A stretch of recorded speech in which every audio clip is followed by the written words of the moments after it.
Bem-vindos a mais um Papo Fora da Caixa, nessa quinta-feira bacana, gostosa, com um cara fantástico, um cara que eu admiro muito, há muito tempo, né, parceiro nosso. Vocês vão pirar com essa entrevista de hoje. Só o backstage aqui já tá sensacional, então não perde, fica aí. Vou apresentar eles para vocês. Ó, de família de artistas, tem com eles um dos maiores grupos teatrais que eu já vi, o Coliseu. Competente e desenvolto, é um ator, diretor, produtor, pedagogo e professor, e no meio disso tudo se tornou secretário da Cultura. Ele já se apresentou em turnês na Europa, já fez quase 100 peças de teatro, multifacetas, chama ele de Diabo do Alto da Compadecida. De Leão do Mágico de Oz, chama-o de Judas, personagem que interpretou na Paixão de Cristo. Tô falando dele, Pedrinho Silva, um prazer ter você aqui com a gente. Tudo bem, gente? É um prazer estar aqui no Papo Fora da Caixa, né? Bater papo aí. Fala um pouco sobre cultura, sobre arte, sobre educação e sobre o que vocês quiserem também, né? Vamos bater um papo aí bacana para os seus espectadores aí. Cara, e contar histórias, que eu acho que é muito interessante. Não, e é um prazer te receber, porque assim, a gente sempre te admirou, a gente tem um contato, mas assim, sempre te admirou. Você como professor, foi professor dos meus filhos, né? Fui. E ainda sou. ainda é. Então, assim, é um grande prazer. Você é um cara que a gente admira muito. Obrigado. A gente tem como símbolo o elefante nesse programa, porque a gente enxerga enorme. Então, assim, você faz diferença. É como a gente tem que se ver, né? Nós temos que nos ver grandes, senão a gente... Mas o prazer é meu estar aqui, Cadu, Vivi, eu acho que é uma experiência muito bacana. Né? Falando de professores, fui professor dos seus, e as pessoas não sabem, mas eu já tenho 18 anos que eu sou professor. Eu dou aula há 18 anos, então passou muita gente aí, que eu fui professor de pessoas que eu nem... Tem pessoas que esses dias eu fui na UPA, o menino estava me atendendo, eu falei, meu aluno é tio Pedrinho, eu falei, mas tio Pedrinho, eu que tenho que chamar de doutor, ele falou, não, é tio Pedrinho. Então, assim, é muito gratificante, eu acho que o ensino, né, ele é muito bom pra gente, fora as outras áreas que eu trabalho, mas tá na educação, lidar com crianças, lidar com adolescentes, com a formação principalmente, é muito bacana. Isso é importante. Eu acho que a gente podia começar pela parte artística, o que você acha? Eu acho, vamos seguir por isso. Já temos algumas coisas aqui na mesa. Tiramos o nosso elefante para dar lugar tá aqui, para dar lugar a outras obras de arte que você faz. Conta para nós um pouquinho sobre isso. Aqui isso. É um trabalho novo que eu estou fazendo. Eu tenho um hobby de colecionador. Sou colecionador de action figures, né, que a gente fala de figuras de ação ou de estátuas mesmo. Hoje eu conto aí na minha coleção com quase 200 figuras, eu tenho. E só que tá ficando caro para comprar, porque a gente começa a importar, você vai empolgando, colecionador é um problema, você vai empolgando. Aí eu fui pesquisar sobre impressão 3D, gostei, comprei uma máquina simples, aí apaixonei. Aí eu fui aprofundar, fui estudar, hoje eu conto aí uma gama bem bacana de máquinas e faço trabalho hoje, é um hobby que se tornou uma renda extra hoje, que além de colecionar, você vende? Eu vendo peças por encomenda, né? Porque o que nós temos aqui hoje? Eu sei que esse aqui é da minha época, nós temos o Fera aqui, né? Do X-Men, né? Temos também o Ciclope e temos o Corpo do He-Man, né? Dos Mestres do Universo. Ele é com a série quase completa dele e os X-Men também, tem quase todos os personagens. Mas dentro do seu acervo, não para vender. Para vender também. Para vender também. Tem no meu acervo e tem para você produz sob demanda. Porque eu produzo só sob demanda. Porque o que eu costumo fazer? Eu costumo fazer a peça antes de colocar ela à venda para mostrar para o cliente. Porque você mostrar o projeto no computador é uma coisa. Você mostrar a peça pronta é bem diferente. Então eu sempre tenho uma peça pronta para poder... As peças que eu gosto. Algumas não, tem peças que eu só fiz e enviei. Mas a maioria das peças eu vou lá, já que tá fazendo na máquina, fala, faz duas aí. Vou aproveitar que eu estou com o Pedrinho aqui e vou lançar um spoiler, que pro começo agora de 2025 a gente vai ter um programa de games. Isso é bom. Então a gente tá na parte de desenvolver cenário e tal, e conversaremos sobre isso. Eu gosto. Ultimamente eu tô lá no Red Dead Redemption 2 pela terceira vez. Uau. Então eu adoro. Eu tenho insônia, eu tenho um problema muito sério com insônia, eu durmo muito pouco. Então as minhas insônias são produtivas, eu vou trabalhar, eu vou estudar, vou fazer meus projetos e ver série, jogar videogame, então videogame é um vício que eu deixei de lado. Gosto muito, mas antes era vício. Eu acho bacana porque a gente tem um amigo comum que é o André. Até Nossa, comentei com você. O André é viciado nisso, O né? André, a coleção do André eu acho que é uma das maiores que eu já vi em número de peças. O André tem muita peça. A coleção dele. André Amparado, pessoal. O André é veterinário. O André, Do Planeta Bicho. a coleção dele é muito bacana, que ele tem um pouquinho de tudo, sabe? Um outro colecionador muito grande que também, o Fabiano Justino, que é uma coleção muito bacana. O Dirley é colecionador. O Renatinho Orives é colecionador. Então nós temos bastante colecionadores de coisas diferentes, mas nós temos um grupo aqui só de colecionadores. Que massa.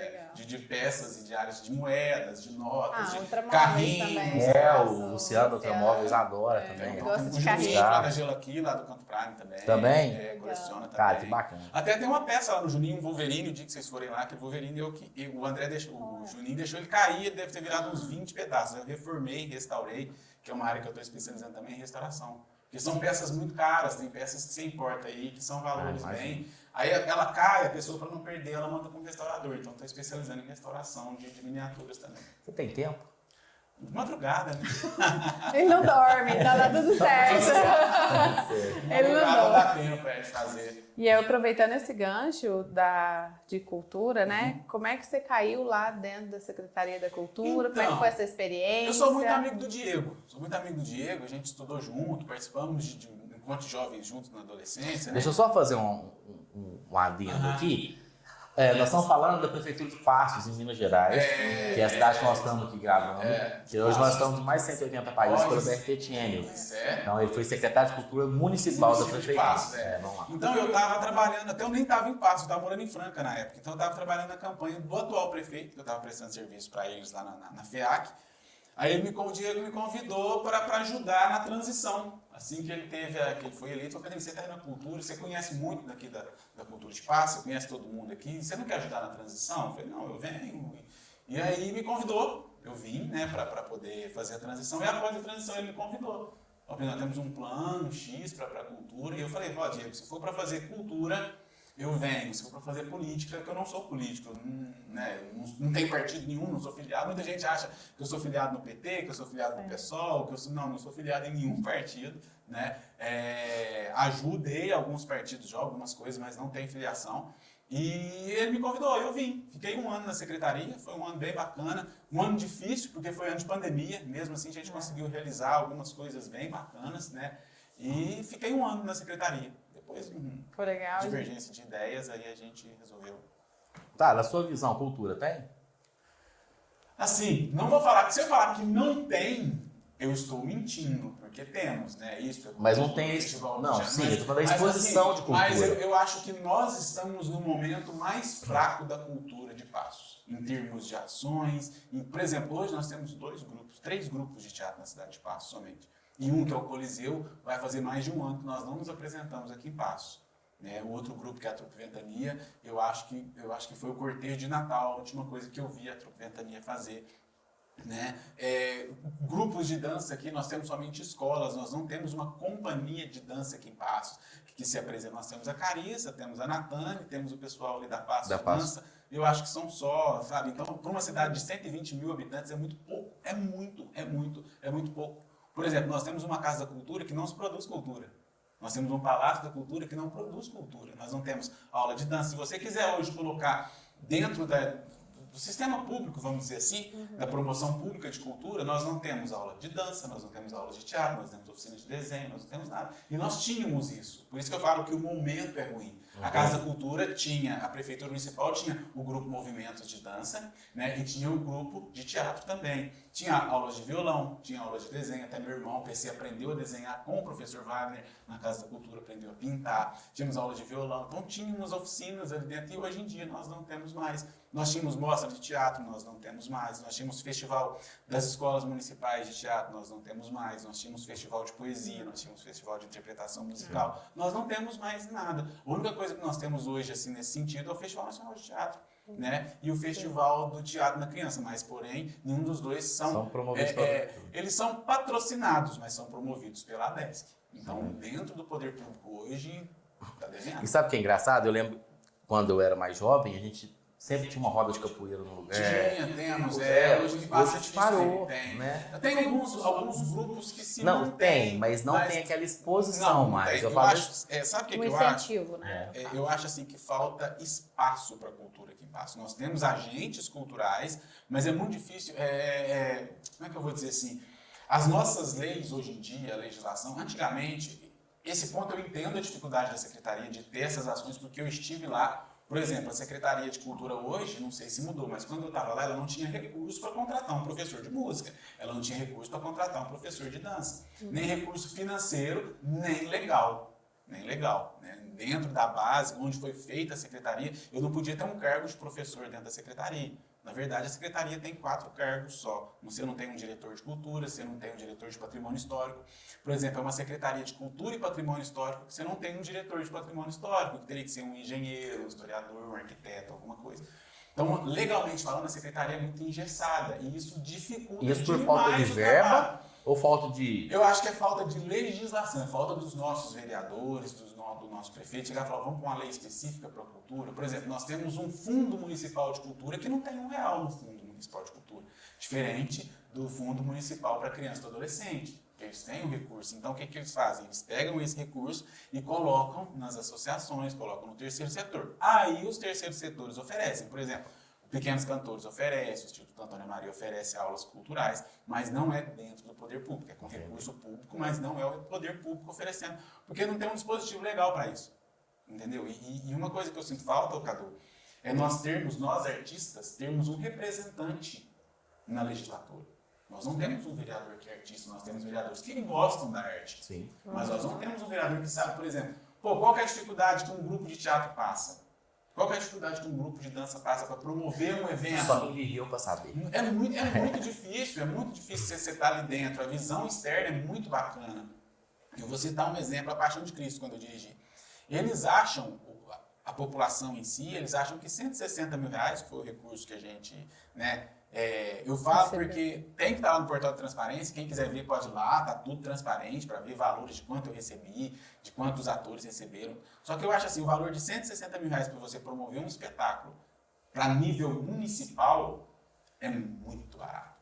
É muito pouco, é pouquíssimo dinheiro para que se quer alcançar para um espetáculo que é com qualidade. Que é um dispositivo hoje, ele é reconhecido como um patrimônio do município hoje, a Paixão de Cristo. Então, tem que acontecer. E se achar que R$160 mil para fazer um espetáculo desse, você tem que fazer cenário, você tem que fazer figurino, você tem que fazer divulgação, você tem que pagar os artistas. Por exemplo, as pessoas acham complicado um diretor ir lá e ganhar 10 mil para trabalhar 3 meses na Paixão de Cristo. Eu fui questionado, mas você ganhou 10 mil, tá? Vamos lá, gente. É bom esses espaços para justificar, porque tem certas coisas que as pessoas não conhecem. Então, por exemplo, você ganha 10 mil.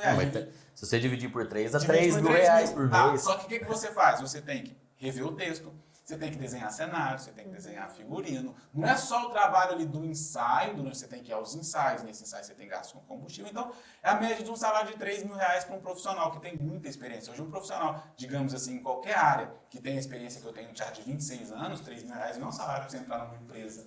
Vamos pegar que é a especialidade de vocês. Um especialista em marketing, com 26 anos de experiência, ele não entra numa empresa, num trabalho, ganhando R$3 mil por mês. Ele nem sorri para você se você falar assim. Ele ganha mais do que isso por semana. Por semana. Então, o grande problema da arte é que ela é muito desvalorizada.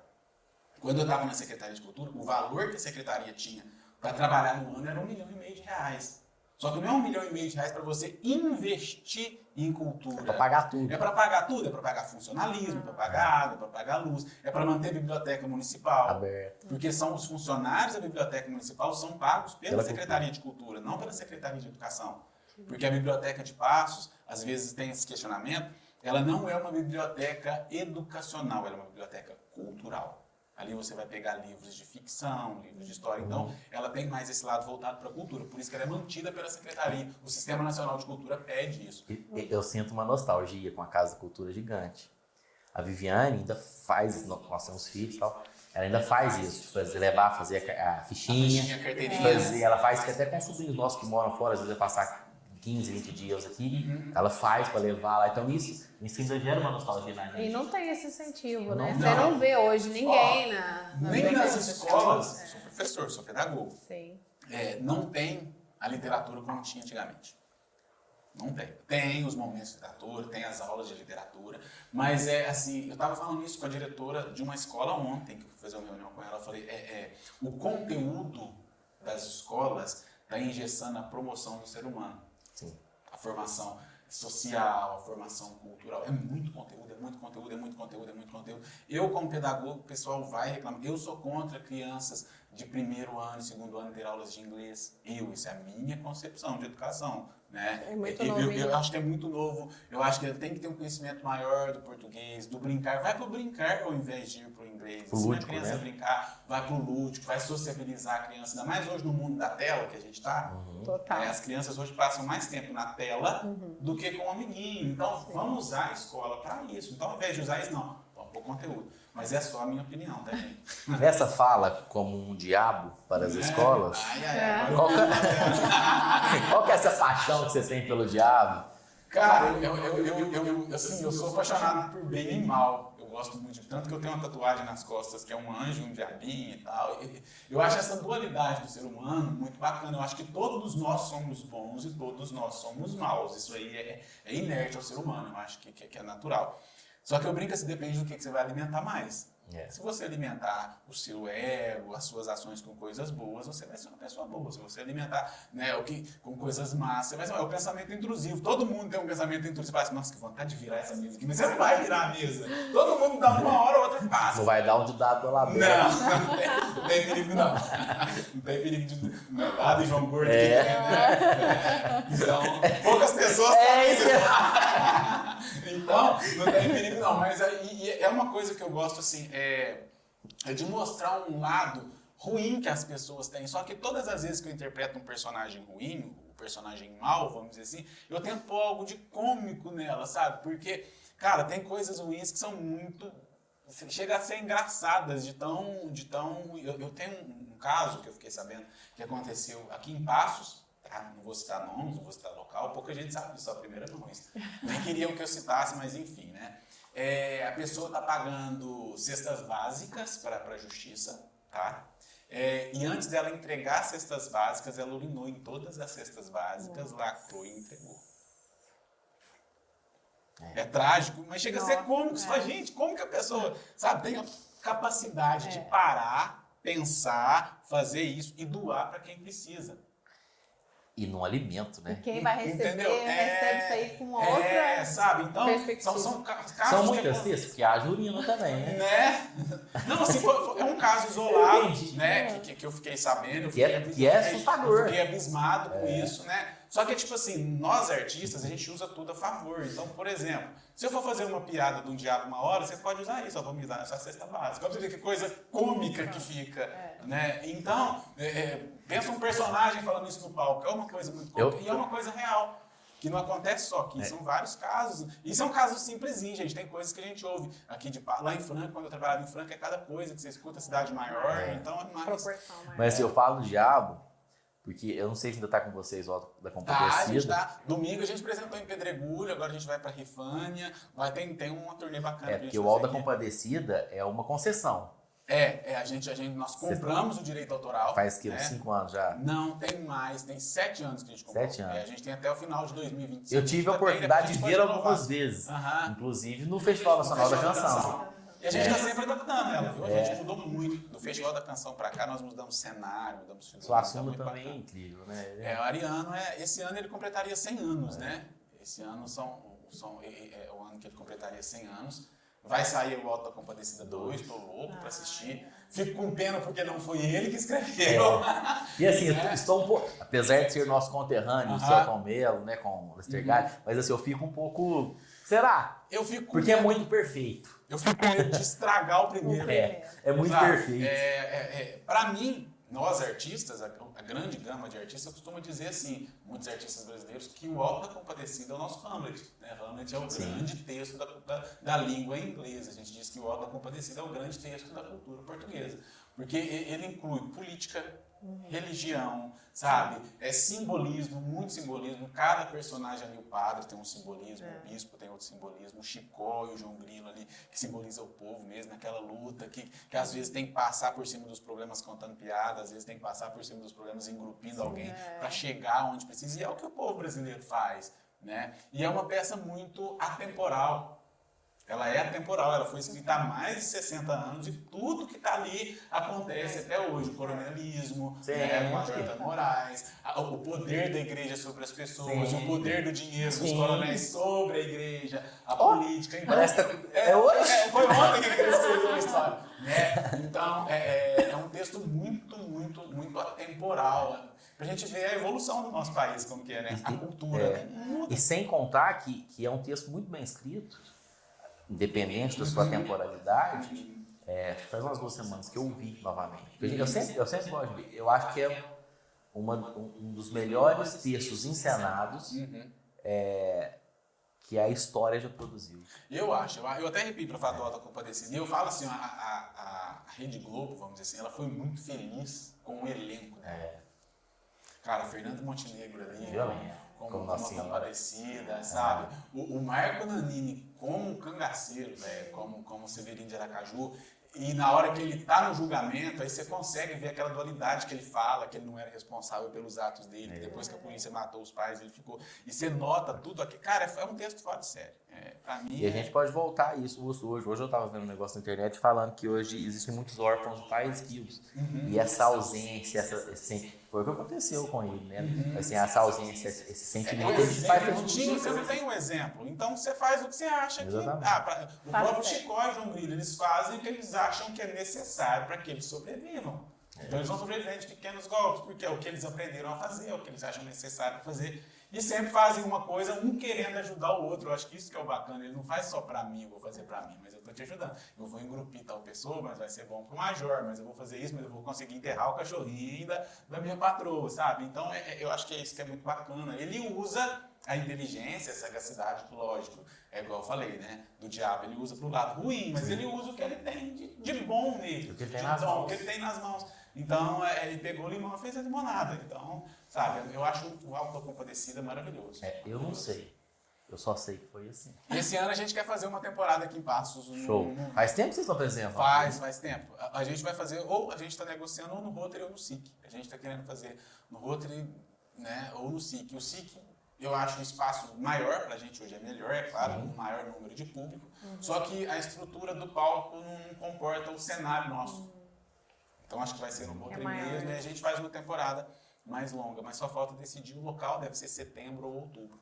Faz falta outro teatro, né? Então, eu acho que falta objetos culturais em Passos. Nós não temos espaços culturais aqui em Passos hoje. Por exemplo, até mesmo o nosso parque de exposições para os eventos, para shows, ele é obsoleto, ele é pequeno para o número da população. Dependendo de um show de porte médio, você não consegue fazer ele aqui em Passos, porque você não tem um local. E Passos tinha que estar nesse cronograma, vamos dizer assim. É a capital do Sudeste. Né? A gente tinha que estar nesse círculo de grandes shows, de grandes eventos, mas não vem para cá. Quando eu estava secretário, eu tentei trazer um show do Seu Jorge para cá.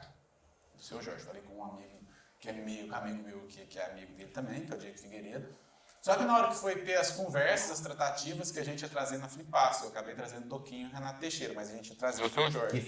Que fez agora recentemente com o Diego Figueiredo, uma turnê. Isso. Aí a gente ia trazer, só que nós não temos espaço que comportasse um show do Seu Jorge aqui em Passo. Não temos.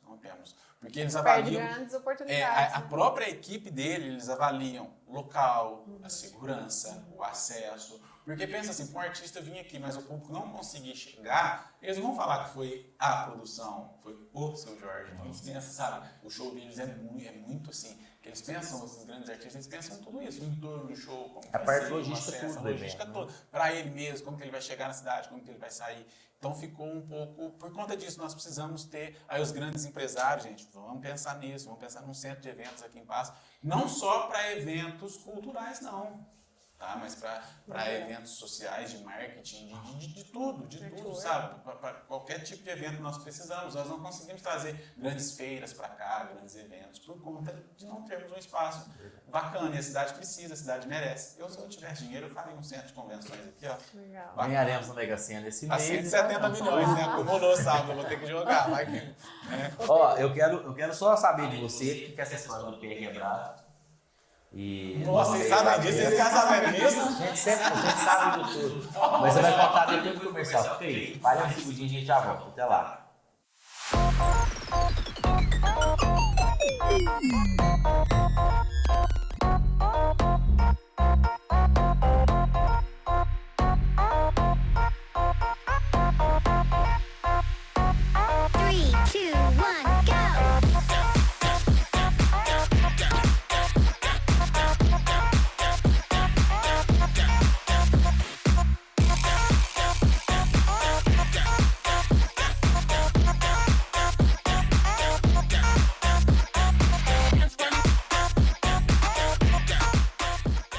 voltamos com o Papo Fora da Caixa com o Pedrinho Silva, o grande artista da nossa praça. Né, cara? E esse negócio de quebrar o pé no meio da peça? Então, cara, nossa, eu não sei como que você... A nossa equipe é muito boa. Tá vendo? Agora eu vi que vocês são foda, viu? Eu tava fazendo uma peça que chamava Os Piratas. É uma sátira dos piratas do Caribe. E eu fazia o pirata mal. Eu sempre falo, vilão sempre sou eu. Por exemplo, na Deu a Louca nos Deuses, eu fazia o Hades, então, que é uma sátira daquele desenho do Hércules que a gente fez. E a gente estava fazendo lá no Estúdio VP, era uma casa de apresentações que o Ricardo Piotto tinha. E lá, para sair de um lado do palco, porque a gente sempre tem de entrar de um lado do palco ou do outro, eu não conseguia passar atrás do palco por conta do cenário, eu tinha que passar atrás da casa, da construção. E estava chovendo. E sabe esses ralinhos assim de água que tem a grade? No fundo tinha um ralinho daquele lá, eu não sabia, ele estava sem a grade. Quando eu fui atravessar correndo, eu pisei. Na hora que eu pisei, eu quebrei o tornozelo aqui, um pouquinho abaixo do tornozelo. E sentei, chorei um pouquinho. Aí comecei. Já tinha que voltar, tá? Já tinha que voltar. Foi na hora que eu assim. Porque a gente sempre tem um tempinho para fazer essa coisa, né? Esse trajeto. E na hora que eu fui fazer, eu caí. Só que quando você cai, você não. Parece que na hora você só tem um susto. Eu continuei andando, mas na hora que eu parei para posicionar para entrar em cena, aí foi doendo. Eu falei, gente, como é que faz? Aí fiz a peça praticamente chorando mesmo. E aquela dor, eu falei, mas não tem como parar no meio, né? No meio, assim, faltava uns 10 minutos para acabar a peça, tava quase no final, senão não teria dado conta também. Aí na hora que acabou, corri para São José, que estava ali do lado, uma fratura no pé. Aí engessou, com uma sorte que, como era pirata, o que a gente fez? A gente pintou de marrom como se fosse a madeira, como se tivesse uma perna de pau. Aí eu consegui fazer a peça usando... Foi no segundo dia da peça, a gente tinha mais uma semana de apresentação. Vocês gostam muito de sátiras. Eu não esqueço quando vocês fizeram a Branca de Neve Negra. Hoje, se a gente fizer aquilo, a gente vai preso. Então, aproveitando essa fala, assim, nós estamos num mundo muito chato. Eu vejo assim, Cadu. Onde pode. Eu tenho comigo assim, a limitação pode ou não pode. Eu acho que no humor tudo pode. Por quê? Esse mais uma vez, é o Pedrinho Silva que pensa isso. A partir do momento que eu saio da minha casa para ir ver uma apresentação de comédia, eu acho, é lógico, tem limites, mas a partir do momento que aquilo tem um sentido do porquê está acontecendo, eu acho que pode. Porque na história, o que acontece? Eles estão virando os opostos. Prenderam uma das princesas, fizeram uma magia. Então as coisas estão ficando ao contrário. Quem é homem vira mulher, quem é bonito fica feio e quem é branca ficou negra. Então eu acho que dentro do contexto do espetáculo eu não vejo problema nenhum. Tanto que não é nada ofensivo, é somente a figura que mudou. Eu acho ofensivo se eu pegasse, por exemplo, eu, branco, fazia um personagem de negro. Mas espera aí. Então, não, nossa, o ator era negro, o ator, ele estava lá. Por exemplo, todas as vezes que a gente vai fazer alguma piada com gay, com alguma coisa, a gente tem homossexuais no elenco nosso. Então a gente pergunta, estava ofensivo, o que você acha? Você quer que tire isso? Onde que toca em você? A gente tem esse cuidado. Só que, infelizmente, nem todas as pessoas compreendem assim. Infelizmente, o humor tá chato por causa disso. Às vezes as pessoas não compreendem o que é humor. Eu acho que tem limite. Claro, as pessoas falam, o Pedrinho acha que não tem limite, que pode racismo, que pode sexismo. Não, gente, eu sou totalmente contra. Mas eu acho que tudo tem limite, tem local para isso.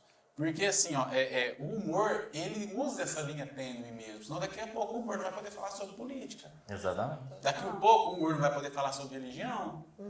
Daqui a pouco não vai existir humor. É lógico, eu não posso ofender, eu não posso desmerecer, eu não posso denegrir. Né? Tem certas piadas que a gente ouvia, até mesmo que a gente fazia, que hoje eu escuto e eu falo, gente, como que eu falava isso? Que visão que eu tinha. E eu acho que essa é a função do ser humano. Você vai aprendendo, você vai evoluindo. A gente está numa sociedade onde o aprendizado é constante. Né? E infelizmente, eu vou falar infelizmente, o racismo ele está implícito nas pessoas. Sim. E você não nasce com aquilo implícito em você. Ele é cultural, né? Mas dependendo de onde você está, de com quem você convive, ele vai ficando mais forte. Então, por isso que são pautas que sempre têm que ser trabalhadas, sim, na sala de aula, tem que ser trabalhadas, sim, nas empresas, nas associações, tudo, sabe? Eu vi uma entrevista do Pelé, muita gente é contra o que ele falou, eu achei interessante o que ele falou. Eu não posso falar que eu tenho lugar de fala sobre qualquer uma dessas áreas, porque eu não tenho, eu nunca sofri preconceito, eu já sofri algumas coisas assim, as pessoas acharem que eu sou gay porque eu faço teatro, achar que eu sou gay porque eu sou pedagogo, e deixa achar, por mim, que bom que acha, né? Pra mim, que abre oportunidade. Se eu fosse, pra mim seria, né? Então, eu penso assim, o Pelé falou uma coisa seguinte, pô, mas você não põe a cara, não expõe na luta contra o racismo. Ele falou, mas peraí, como que não? Eu sou representante da ONU contra o racismo. Eu fui lá na Cortina de Ferro, eu vou na China, eu vou com o presidente dos Estados Unidos. Quem está indo? É um branco ou um negro? É um negro. Eu sou uma representação de onde o negro pode chegar, de onde o negro quer chegar ao topo do esporte que eu estou praticando. Então eu não preciso brigar com o branco. Se eu brigar com o branco, eu não vou conseguir estar junto dele para fazer as ações que eu faço. E se eu brigar com o negro, eu não vou estar junto com o negro para conseguir fazer as ações que eu faço. Então, eu acho que um dos grandes problemas hoje é isso. Para tudo que você quer resolver, tem que haver discussão. Não tem que haver discussão. Tem que haver um acordo. Não, peraí, isso aqui não está legal. Tá, isso aqui não está legal, isso aqui não funciona mais. Então, como que nós vamos resolver esse problema aqui? Brigando que não é. Brigando que não é. Então, nós vamos fazer mais leis mais duras? Beleza, vamos fazer leis mais duras. Ah, a lei não está funcionando, então vamos fazer outras coisas. E eu acho que o principal de tudo é a educação. Eu acho que a educação hoje falha em alguns momentos mesmo, né? Nisso, na estrutura social, nossa, a educação ainda é falha. Nós vivemos um sistema educacional arcaico, retrógrado, que veio com os portugueses, que veio colocando na cabeça agora que a gente está mudando nosso sistema de educação, colocando aí. Eu acho que falta colocar mais coisas culturais, mais coisas sociais na nossa educação, mais trabalho social, mais trabalho de sociabilização mesmo, sabe? De pegar, por exemplo, os meninos aqui do Colégio Objetivo, levar eles para conhecer a realidade dos outros locais. Pegar os meninos lá da Ananias, que é do lado da minha casa, para conhecer a realidade de outros locais. Porque você vê que você tem diferenças sociais, que tem diferenças educacionais, e que às vezes você não é fadado a ser somente rico ou você é fadado a ser somente pobre. O pobre tem grande possibilidade hoje, graças a Deus, de mudar de status. Sim. Mas o rico também, se ele não souber, vamos dizer assim, é mais fácil. O herdeiro, se ele não souber cuidar daquilo que a família lutou para conseguir, ele pode estar do lado de lá amanhã. E isso às vezes não é mostrado para o jovem, para a criança, para o adolescente. Então, alguns crescem se achando demais, que eu sou e eu posso tudo, e os outros crescem e falam, pô, infelizmente, da onde eu estou que eu não vou sair, eu não posso nada. Então, às vezes eu acho que falta essa interação social através de projetos, de ações, sabe? Mas criar as crianças mais na humanidade mesmo. Né? A humanização.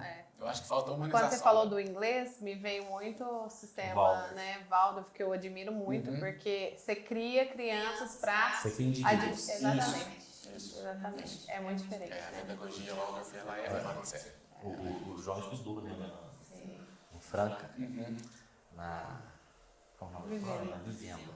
Era o sistema Waldorf, todo mundo que não quer participar da aula e sair. Eles iam para a escola à noite para observar as estrelas. Então é um negócio muito mais humano. Você sociabiliza, né? Você não fica engessado no conteúdo. O nosso filho mais velho, ele é um cara incrível. Porque ele consegue permear em todos, ele conversa. Tanto que ele fala, vai ter saudade da vivenda, né? É porque quando você compara uma criança que vive, né? Na escola, porque eu acho que muitas mães hoje trabalham, então não tem como dedicar, e aí acaba entregando um pouco para a escola, né? Vira uma parceria mesmo. E aí quando você entrega, você compara uma criança, se vem num sistema humanizado e coloca perto de outra que é o que você falou, de tela, é diferente. Eu vou dar um exemplo para vocês meu. Por exemplo, quando eu estudei aqui na Francina. Fiz do pré, quarto ano na Francina. Venceslau, que eu sou dessa época. Eu estudei no Venceslau. Então, quando eu fiz o prézinho, ainda era aquele uniformezinho listradinho, isso foi em 1990. Meu pai trabalhava na loja nova, aqui do lado, nas 2 esquinas para frente.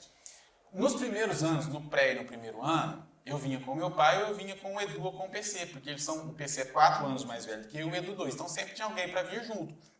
Mas chegou um período que não tinha gente para vir comigo, não tinha gente para ir com o Edu e nem para ir com o PC, porque o PC já estava no ensino médio, ali no 5º, 6º ano, né? O Edu no 3º e eu no 1º. O que meu pai fez? Ensinou a gente, você entra no ônibus aqui, você desce aqui. Meu pai falou, eu não vou sair 6 horas da manhã para ir te levar, sendo que eu vou trabalhar às 8, eu vou te ensino aí. E a gente voltava a pé para casa daqui, lá no Santa Luzia, lá perto da UPA. Você viu o tanto que não tinha perigo nenhum você socializar. Hoje você não consegue. A sociedade hoje, se um pai fizer isso, falar para o filho, você vai voltar sozinho da escola. Nossa. Eu acho que quando você tem lá, vai lá brigar com o pai, porque deixou o filho. Mas o que acontece? Você cria individualidade na criança. Você gera autoconfiança nela. Tem pessoas que não consegue sair daqui de Passos e viajar para Franca sozinho, porque não aprendeu a sair sozinho de casa. Hoje as crianças andam de carro. Eu falo assim, na minha época não tinha carro, não tinha as coisas, mas mesmo assim, ônibus, se você não né? tem esse subterfúgio que meus pais tinham de confiar na cidade onde assim, o seu filho está andando sozinho, o pai tem que criar isso. Só que o que o pai está fazendo? Ele está deixando essa responsabilidade para a escola. A escola, além de formar você, vamos dizer assim, educacionalmente, está tendo de te formar socialmente. E não é e 4h30, 5 horas para isso por dia é muito pouco. É muito pouco, sabe? E aí você toma certas ações, aí pô, tá, eu vou criar a criança aqui socialmente, então, entre aspas, né? Vou usar uma palavra aqui, gente, não vou transformar ela em gente, vamos dizer assim, vamos brincar assim, né? Aí, certos pais, você chama a atenção da criança na escola, o pai acha ruim. Esse que é o grande problema, sabe? Mas sabe o que eu acho? Eu acho que eu vou... Teve uma imersão de valores gigante. Eu lembro que o professor a gente respeitava. Senhor, tremia por causa do professor. Aquela matéria, né, também que vocês falam que... Educação moral. Tinha que voltar. Eu lembro da gente chegar na escola toda segunda-feira, não entrava na sala enquanto não punha a mão no peito, cantava o hino nacional. A gente tem o respeito. Você vai nos Estados Unidos, o hino nacional toca na Disney. A Disney para. Você tá andando, você passa. Tá com o copo aqui, você para com o copo. Parece uma estátua, aquele jogo. Mesmo, né? Exatamente. O pessoal só volta a fazer o que estava fazendo após o hino acabar. Cara, não tem mais respeito por nada. Não, pra você ver, antigamente, eu quando era uma criança, eu morria de medo de polícia. O carro da polícia passava, você não estava fazendo nada. Você tremia. Hoje, poxinho, mas sabe o que é? Eu perguntei... Eu falo, gente, o que está acontecendo? O que sabe? O pai do meu cunhado, ele é policial. E eu falei pra ele, nossa, gente, até hoje, se eu parar numa blitz, eu tremo. A gente tá certinho. Aí você pensa assim, será que o documento tá certo? Tô com a habilitação? Aí ele falou assim, mas a gente consegue perceber quem tá nervoso por ser sacana, mau caráter, e quem é por respeito. Então acho que a nossa geração, que está nos 40, né, respeita. Sabe? É diferente. Não, e não só isso, respeitar os mais velhos, respeitar, sabe? Eu fico vendo pessoas falando com os senhores aí, com o pai, com a mãe, eu brinco assim com a gente, eu vi uma criança falando com a mãe esses dias, tava com a minha noiva aqui na praça, mas, gente, se eu falasse desse jeito com meu pai, eu acho que eu chegava lá em casa sem dente. Sério. A criança falando, o pai comprando sorvete, não quero, eu não quero esse, eu não quero não sei o quê. E o pai, não, bebê, o que você quer? Se fosse meu pai, falasse assim, você vai comer isso aqui, e você não vai comer nada agora, você não vai ganhar, tô te dando isso. Se não urinasse no urinar no seu picolé agora, pra você ver. Né? Mas você fala, não, você vai comer. Meu pai sempre foi assim, ó, é pra comer isso aqui que eu tô te dando. O que eu posso te dar é isso. Quando podia, não, escolhe, mas escolhe, ó, tem esses 3 brinquedos aqui, qual que você quer? Eu quero os 3, então você não vai levar nenhum, é uma, pra você escolher uma. Meu pai sempre foi assim. Tem pais que não, hoje em dia... Isso forma caráter. Forma, infelizmente. Eu falo que um puxão de orelha é um mal necessário. Eu vi o Dr. Paulo Humberto uma vez, ele foi dar uma palestra quando eu era estudante ainda, ele foi no Polivalente dar uma palestra. E eu gostava muito do Dr. Paulo Humberto, delegado, porque ele falava o que tinha que falar. Então ele chegou numa palestra para pais, eram pais e filhos, né? Ou filhas e pais, não tinham mães. Então, por conta disso, eu falei assim, eu vim aqui que eu quero deixar bem claro, se vocês como pais não corrigirem, na hora que chegar na delegacia eu corrijo. E eu não vou corrigir igual vocês corrigem não, minha correção é diferente. Então vocês podem ficar tranquilos. Então ou vocês corrigem em casa ou nós corrigimos na delegacia. Aí você vê, você fala, opa, vamos lá certinho. Eu acho que hoje está precisando disso. Hoje, se um delegado falar isso, numa palestra para pais, nossa senhora, acho que ele é exonerado do cargo, aí vai na promotoria porque está instigando a violência. Não, ele está dando um exemplo, ele está usando a linguagem lúdica também, a gente tem que entender isso. Eu, como cristão, a Bíblia fala pra gente corrigir os nossos filhos. Né? Eu sou um que eu queria que meu pai tivesse empatia. Meu pai não me bateu, nunca. Mas eu acho que uma palavra, ela dói mais do que um tapa. Porque o tapa dói na hora e daqui a pouco ele passa. Uma palavra, ela não volta. Eu não posso dizer o mesmo. Mas eu falo porque assim, se eu remoer as coisas que meu pai já falou pra mim, até hoje não me dói. Tanto mais porque a terapia de come, né? Mas assim, machuca, porque o tapa dói na hora. Mas sabe o que é? Meu pai batia, chorou, vem cá pra conversar. É os dois. Aí arrebenta, mas eu falo assim, Cadu, a gente vem de uma geração onde os pais, a mãe, assim, dava muito exemplo, sabe? Por exemplo, eu nunca pus um cigarro na boca, meu pai nunca pôs um cigarro na boca. Minha mãe nunca pôs um cigarro na boca, sabe? E meu avô chegava lá fumando, pai falava, esse aí que você quer, esse é o cheiro, olha isso, olha aquilo outro. o cheiro, hoje eu sinto cheiro de cigarro de longe, já começa a ficar, sabe? E bebi. Por que eu bebi? Meu pai bebia. Meu pai bebe uma cervejinha até hoje. Nunca cheguei bêbado em casa, nunca, assim. Mas bebo, por quê? Porque eu vi meu pai bebendo, achava, nossa, que bacana, ele tá feliz, ele tá rindo. É um exemplo que passa, e a criança pega mesmo isso dos pais. Eu creio que se o meu pai não bebesse, eu não teria bebido.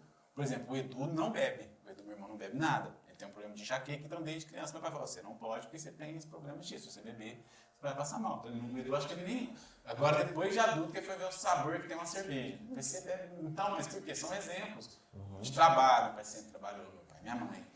Exemplo de igreja, meu pai e minha mãe foram eles que trouxeram, por exemplo, a pastoral da criança da igreja católica aqui para a classe. Eles que trouxeram, foram os primeiros coordenadores, encontro de casais, cursinho, sempre estava na igreja, sempre estava na missa. Então, eu brinco com a cada festa, vamos casar logo, quando vai fazer encontro de casais, vamos casar logo, vem pro cursinho, É muito sabe? bom. Entendeu? Então, por quê? São os exemplos que a gente teve de coisas positivas e hoje eu acho que está faltando isso. São muitos pais separados, são muitas crianças criadas, que têm os pais, mas o pai tem uma rotina tão pesada que é criado pelos avós. E vocês têm filhos, vocês sabem que avós, por melhores que sejam, estragam um pouquinho. Sim, total. Entendeu? Então eu acho que falta muito dessa coisa do exemplo hoje dentro da educação, sabe? Eu como pedagogo, como professor, eu venho notando a mudança nas salas de aulas. No pós-pandemia, então, vocês não têm noção que mudaram as crianças em sala de aula no pós-pandemia. Pra pior, né? Pra pior. Porque assim, ó, chegaram crianças, porque o que a gente vê? Nós somos adultos, tem 40 anos e tudo. Eu vejo o celular como uma ferramenta útil, mas também vejo como uma prática de diversão.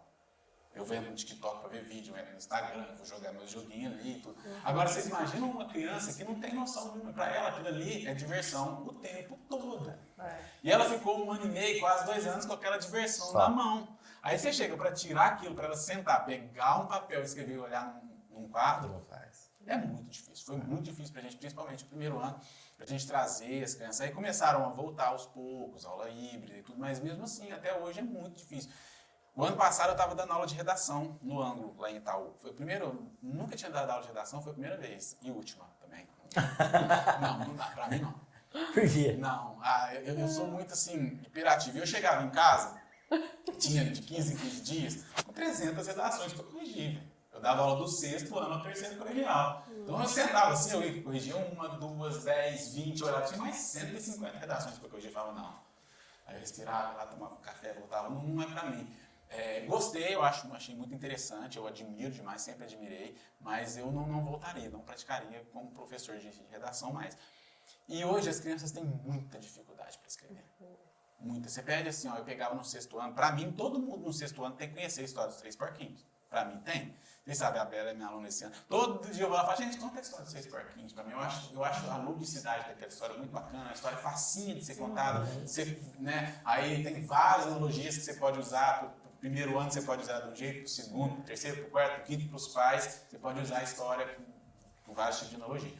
Aí eu pedi uma feira de redação, pedi para os meninos escreverem a história dos 3 porquinhos conforme eles conheciam.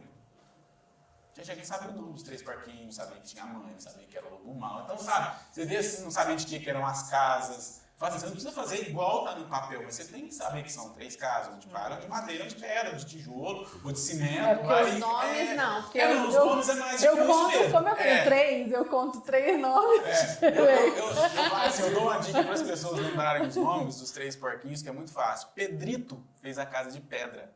Palito fez uma calha de palha. E Palhaço fez uma casa de palha. Então, não tem como. Vamos lá. Pedrito de pedra. Palito de pau. Ah, porque é palito. E palhaço de palha.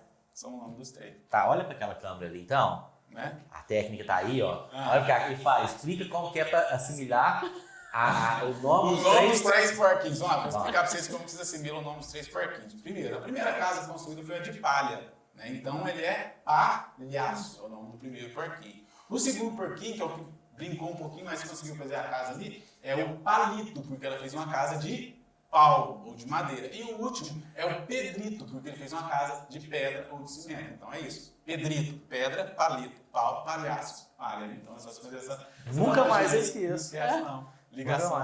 Ligação covalente, ativa, essas coisas eu não lembro. Mais ou menos. Vamos lá, vamos passar.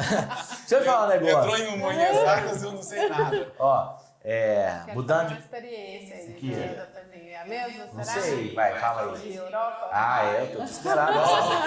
Conta Cara, para Como essa foi lá? experiência aí. Eu tive uma grande Você oportunidade. viu você aqui de pirata? Aí, ó, tá vendo? Eu tive uma grande oportunidade na minha vida, foi contar piada de português pra português. Mas moral, eles não entenderam. Não, eu nem lembro qual piada que foi. Mas foi. Quando o PC foi fazer uma pós-graduação em Portugal. Né? Ele teve em Lisboa, em Évora e Monsaraz, fazendo especialização em escultura e tudo. Ele conheceu um pessoal de um centro cultural, um Centro Cultural Braço de Prata, lá. E em 2012, eles convidaram a gente para participar de uma Bienal, lá, Bienal Brasil-Portugal, representando o Brasil na área teatral. Porque conheceu o trabalho do PC, entrou em contato, viu? Falou, você conhece alguns artistas? Ele falou, não sou só artista plástico, também faço teatro. Aí a gente mandou o material para eles aceitaram, a gente levou 2 peças. A gente levou o Ser ou Não Ser, e a gente levou um outro que é um stand-up, que são várias cenas cômicas que a gente fez. Nós fizemos várias sketches, nós fizemos em Lisboa, nós fizemos em Évora, fizemos em Monsaraz e foram 4 cidades, a outra eu não vou lembrar. Coimbra, não? Não, é uma cidade pequena, bem na divisa com a Espanha, só que lá foi o lugar que eu fiquei mais perdido na minha vida. Porque assim, ó, você pensa que o português de Portugal já é difícil de entender. O espanhol da Espanha é diferente do portunhol, do espanhol falado aqui. E nós estávamos na divisa com a Espanha e com Portugal. Então era uma língua que não... Sério, não dava para entender. Era um dialeto assim muito estranho mesmo, sabe? A gente tentava entender, mas a gente não conseguia. E eles falam muito rápido. Muito rápido mesmo. Eu falava, gente, a gente pedia, eu falava mais devagar um pouquinho pra gente entender e tal. Mas foi uma experiência muito bacana. Eu achei o português assim, não vou dizer que eles são frios, mas eles são muito literais na coisa, sabe? Literal mesmo, assim. Por exemplo, nós entramos na van, o brasileiro sempre fala obrigado o tempo inteiro. Eu entrei na van pra ir pra apresentação, não cheguei com o motorista, muito obrigado e tal, né? Faz uma boa viagem e tal. Na hora que eu fui descer, eu falei, obrigado. Ele falou, não, você já me agradeceu na hora que você entrou. Só assim, acabou, virou, de novo. Falei, vixe, o Edu entrou no banheiro. E lá, que normalmente as portas dos banheiros aqui no shopping, em qualquer lugar, elas abrem para dentro do banheiro e fecha. Lá nesse lugar que a gente estava, ela abriu o contrário. E lá tinha que colocar uma moedinha. Né? A Edu colocou a moedinha, não sei o que acabei de abrir, fechou a porta. Aí a moça falou para ele assim, ó, tem que pôr outra moeda. Aí ele falou, não, mas no Brasil, a gente falou assim, você não está no Brasil? Acabou assim. Eles são desse jeito. Um dia a gente ficou quase 20 dias lá, o Pedrão que estava com a gente e o Wesley saíram, esqueceram a chave. E nós estávamos no 3º andar da casa que a gente alugou de um apartamento, e eles começaram a gritar lá da rua. Saíram uns 4, 5 casas, falei, o que tá aí? Vocês têm obrigação? Mas meteu, falou, vocês têm obrigação de levar a chave, bate na porta, que não sei, não, mas aperta o interfone, não lembro o interfone, não lembro o número, não, vocês têm, sabe, mas foi eles são bem... Uber não, táxi, nós tivemos dificuldade com táxi, porque nós fomos, além das coisas do teatro, a gente levou as coisas das apresentações, a gente levou muita mala, mas quem falou, os táxis falou, não, quer ser 4 pessoas em cada táxi, não pode ir mala no banco, e tudo. Aí a sorte que todo lugar tem, brasileiro, achamos um motorista brasileiro e falou, não. Vem cá, puxa, Aí colocou mala no banco, que fez aquela coisa. Quem nunca andou com move no Fusca? Você tá doido. Nossa, quem nunca foi na coisa em Furnas, no Carnafurnas com Opa. 6, 7 do Fusca? Era, como chamava? Era Carnafurnas, não. Graf. Vai na Bahia, vai na Bahia. Eu fui no Fusca lá com 7 pessoas. Nossa, as ideias. Ô, Pedrinho, e era um desejo de vocês fazer Europa ou não? Não, surgiu. Aí surgiram mais oportunidades, sabe? Aí a gente teve uma outra Bienal da mesma empresa cultural que fazia, teve na França, teve na Inglaterra, e eu não vou lembrar, só que nós não fomos. Por quê? O que acontece? Eu sou super sincero. Nós não recebemos ajuda de nada, de ninguém aqui. Nós recebemos ajuda do público nosso, que a gente foi, fizemos apresentações no roteiro, eu lembro certinho, as pessoas compraram o ingresso, a gente usou esse ingresso e foi. Prefeitura não ajudou com nada, tá? A prefeitura ofereceu, parece brincadeira, mas não é, ofereceu uma cesta básica pra gente. Não é brincadeira.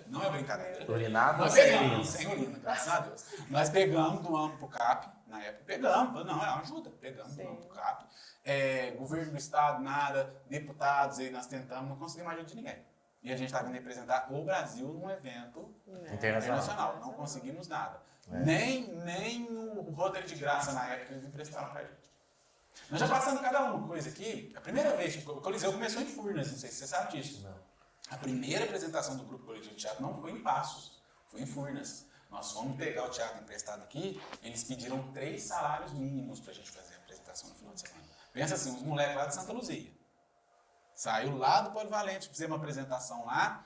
Aí um dos professores assistiu, gostou, aí meu pai foi, assistiu, gostou, a gente deu uma melhoradinha, fez na Igreja Nossa Senhora Aparecida, no salão paroquial.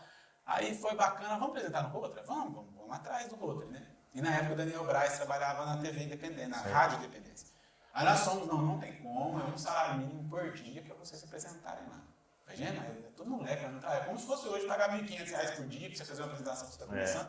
Não tem lógica. Tá, até aí eu achei, não, tudo bem, eles cobram. O que eu vou fazer? Aí o Braz falou, não, peraí que eu vou falar com o Ricardo Pioto. Ricardo Pioto foi lá, pegou e eles emprestaram o teatro de graça para ele. Você acredita? Aqui em Passos. Aqui em Passos. Ele foi, pegou no nome dela. Só que nesse primeiro, o André, que era o professor do colégio que ajudava, ele falou, não sei se eu consigo lá, não.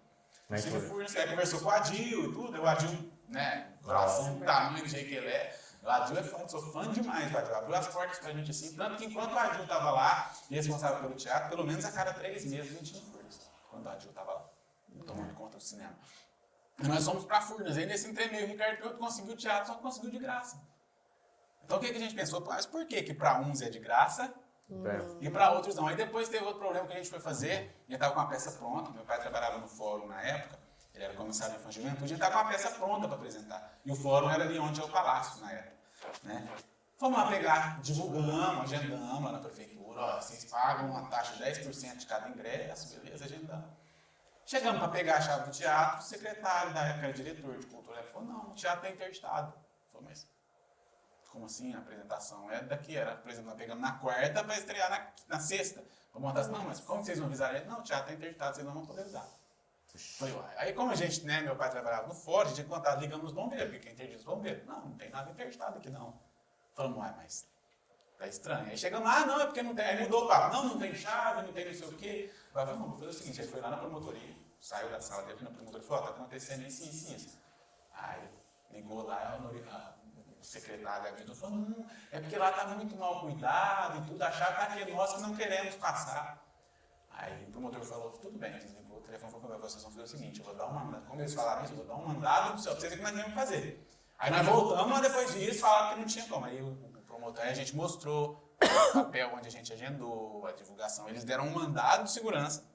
Nós fomos lá, arrombamos o teatro, apresentamos, aí quando a gente arrombou e começou a montar o cenário, a chave apareceu. Então é cada história que a gente já passou aqui que vocês não têm Pedrinho, noção, mas é muito bom. a gente encerra o nosso papo, que foi ótimo, mas com uma esperança muito grande, porque tudo que vocês já passaram, como família, como grupo de teatro, chegar onde chegou e sempre aliás se tornar uma referência, eu quero fazer uma última pergunta. Claro. Você é uma referência como ator, como diretor, como pessoa. Como que você imagina esse impacto na vida das pessoas? Se eu te falar que eu nunca parei para pensar isso, assim, se o que eu faço tem impacto nas pessoas, sabe? Eu sei que tem pessoas que se tornaram atores porque Viram você? foram meus alunos. Vou dar um exemplo, o Renner Freitas. Renner foi meu aluno. A primeira peça de teatro que ele fez foi comigo lá em Itaú de Minas. Ele tinha 6 para 7 anos. Depois ele foi meu aluno no SIC de novo. Ele foi meu aluno no SIC. Até quando ele era aluno no SIC, a gente teve um bate-papo e ele tinha uma banda chamada Banda Rifle na época. Pedrinho, você acha que eu vou fazer faculdade ou que eu vou fazer teatro? Você está perguntando para o professor ou para o seu amigo? Para quem você está perguntando?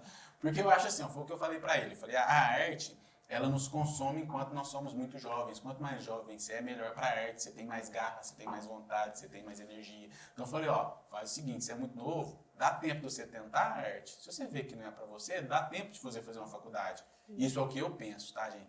Porque se eu fizer uma faculdade de mim, não que você não possa depois de mais velho, mas a energia, pensa se você ir para a área artista depois que você já tem 2 filhos, 3 filhos, se arriscar depois de uma certa idade é mais difícil, então é mais fácil arriscar enquanto você é mais jovem. Então ele é um cara bacana, que sabe, que fala, nossa, ele gosta muito, até hoje a gente tem muita amizade por isso. E tem muita gente que continuou fazendo teatro, não com a gente, mas em outros grupos, que fez muita coisa.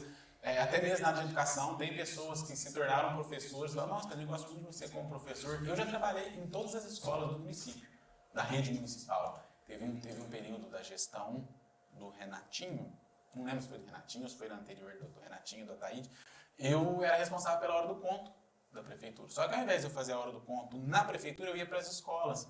Eu passava 2 semanas em cada escola. É a mesma hora do conto que a Regina fazia. Aí só que eles queriam que eu fizesse do jeito que ela fazia. Eu falei, não, eu acho muito bacana o trabalho dela, mas eu acho interessante eu estar nas escolas, porque tem escola, por exemplo, na zona rural, porque é mais difícil. Eu falei, então eu vou. Então eu desenvolvi esse trabalho, eu aprendi muito com isso, sabe? Então, assim, eu nunca parei para imaginar esse impacto, se eu incentivo alguém, mas se eu incentivo, se eu inspirei alguém, eu fico muito feliz. Eu acho que isso é o bacana da arte, né? Você tentar mostrar algo que às vezes as pessoas não conhecem. Por exemplo, nós fomos em Pedregulho apresentar domingo, eles nunca tinham visto teatro na rua. Porque o Alto da Compadecida dessa nova versão, a gente tem a versão para palco e a versão para rua, eles nunca tinham visto. Teve uma outra cidade que a gente foi, perto de Goiânia, eles nunca, uma cidadezinha, não lembro, nunca tinha ido ao teatro ninguém, né? Nunca tinha tido teatro na cidade, sabe? Então isso... Vocês vão fazer o Alto da Compadecida. Fomos. Então você vê o olho das pessoas, assim, você fala, gente, que negócio de coisa diferente, interessante, sabe?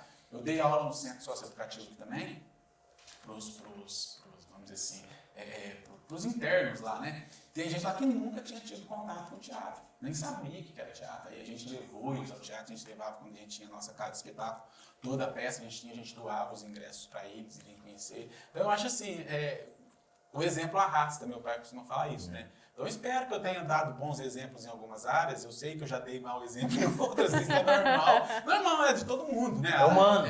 Então, mas assim, é bacana, é gratificante. Eu parar hoje, às vezes eu paro, eu pego a minha pasta, vou olhando minhas coisas assim de 26 anos atrás, tem coisas que eu falo assim, gente, não acredito que eu fiz isso.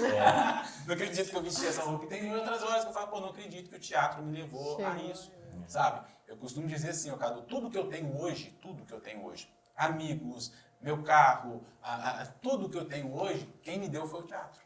Tudo, as viagens que eu fiz, tudo, porque eu fiz uma escolha, desde os meus 19 anos, a minha renda principal sempre foi... O pessoal é professor, não, eu dou aula no Objetivo 2 vezes por semana, então não dá para ser minha renda principal. A minha renda principal sempre foi a arte, nem sempre com teatro, eu trabalhei com produção, eu trabalhei como diretor, executei alguns trabalhos para algumas associações fora daqui, né? Por exemplo, aquele projeto Encontro Marcado, com o Fernando Sabino, não sei se você conhece. Eu geri aquele projeto durante algum período para o Bernardo, eu trouxe ele aqui, trouxe ele na região toda. Então, assim, a arte me levou a muitos lugares, sabe? Coisas que eu às vezes imaginava. Por exemplo, a primeira vez que eu vi o Mar, quando a gente foi porque eu fui para Paraty apresentar teatro, eu não conhecia o Mar. Eu fui para Paraty participar da Flip, só de eu ter participado da feira literária de Paraty, que é a maior do Brasil, né, com uma apresentação teatral e escrita por nós, uma sátira igual a gente fez, foi a primeira vez que quem me levou para conhecer o Mar foi o teatro. Então, a gente sempre usou isso. Na maioria dos lugares que eu conheci, eu vou trabalhar, falo, eu vou ficar um dia a mais, eu vou poder passear. Então, eu tenho muito a agradecer a arte, sabe? E se as pessoas já me questionaram, falaram assim, dá para viver de arte no Brasil? Dá. Não é fácil, como qualquer outra área, mas dá. Se você tiver um trabalho sério, se você estudar, se você correr atrás, dá sim. Assim, então eu fico feliz e espero que eu tenha inspirado alguém em alguma coisa. Com essa esperança, a gente encerra o programa de hoje. Muito obrigado. Foi um prazer te receber aqui. Eu que agradeço pela oportunidade. É muito bom estar falando, né? Eu falo demais. Então, às vezes falei algo que não devia, me perdoe, não tive muito, mas... Só não urine. Só não urine nas cestas básicas. Obrigado, gente. Até semana que vem, com um novo papo fora da caixa, com convidados super especiais. Um beijo, até a próxima semana. Até. Tchau.